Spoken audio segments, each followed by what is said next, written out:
Ok, laisse-moi te poser une question.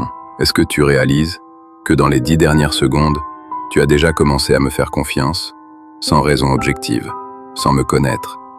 C'est intéressant, non? Les questions ne demandent pas simplement des réponses. Elles redéfinissent la réalité de celui qui les reçoit.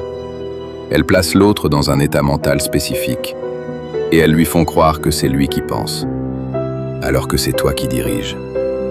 Première technique, la question de présupposition. Qu'est-ce que tu as aimé le plus dans notre collaboration? Cette question présuppose une collaboration positive, une expérience agréable. L'autre répond dans ce cadre, même si ce cadre n'était pas le sien à l'origine. Tu viens de lui faire adopter ta réalité, sans qu'il ait vu la porte s'ouvrir. Deuxième technique, la question rhétorique chargée.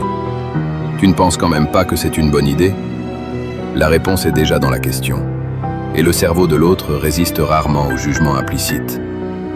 Robert Greene dans les 48 lois du pouvoir.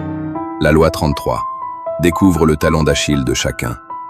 Les questions sont le scalpel de cette découverte. Troisième technique, le silence après la question. Tu poses, tu te tais, complètement, et l'autre remplit, toujours. La question sans silence n'est qu'une phrase. La question suivie du silence est une extraction. Les dominants ne posent jamais une question par curiosité.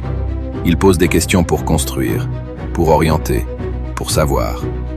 Et maintenant, tu viens d'apprendre à faire pareil. Suis Neo Dark Psy, parce que celui qui pose les bonnes questions contrôle la conversation entière.